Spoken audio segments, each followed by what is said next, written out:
ഇന്ന് മോദിയും ശശി തരൂരും വലിയ ചങ്ങാതിമാരാണെങ്കിലും പണ്ട് പരസ്പരം പച്ചത്തെറി പറഞ്ഞവരാണ്. പ്രധാനമന്ത്രി മോദി തരൂരിനെ അങ്ങനെ പറഞ്ഞിട്ടുണ്ടാവില്ല.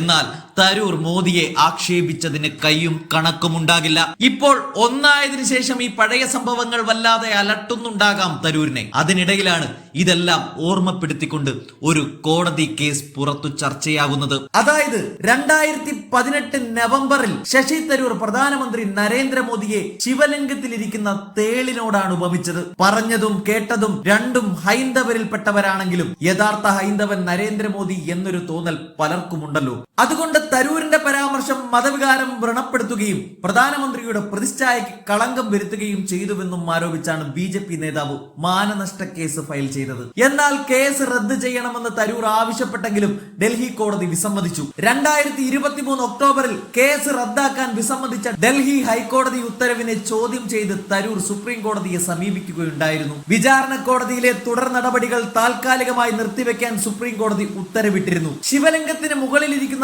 തേൾ ആണ് പ്രധാനമന്ത്രി നരേന്ദ്രമോദി എന്ന് ഒരിക്കൽ ഒരു RSS നേതാവ് പറഞ്ഞിരുന്നുവെന്നും തേളായതുകൊണ്ട് കൈ ഉപയോഗിച്ചെടുത്തു കളയാൻ കഴിയില്ല, അതുപോലെ തന്നെ ശിവലിംഗത്തിന് മുകളിലായതിനാൽ ചെരുപ്പ് കൊണ്ട് അടിക്കാനും കഴിയില്ല എന്നുള്ള ധർമ്മസങ്കടത്തിലാണുള്ളത് എന്നായിരുന്നു ശശി തരൂർ പറഞ്ഞത്.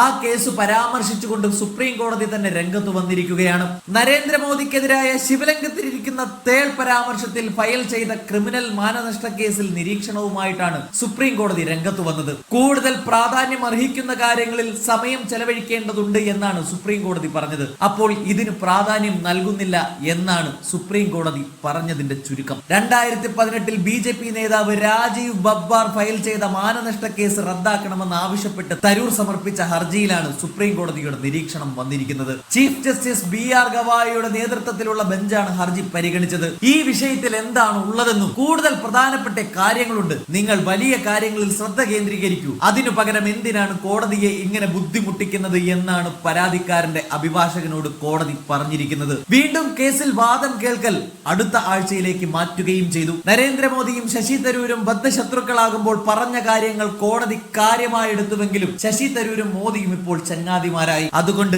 ഇനിയിപ്പോൾ തേൾ എന്നല്ല പാമ്പെന്ന് പറഞ്ഞാലും മോദിക്ക് കുഴപ്പമുണ്ടാകാൻ സാധ്യതയില്ല.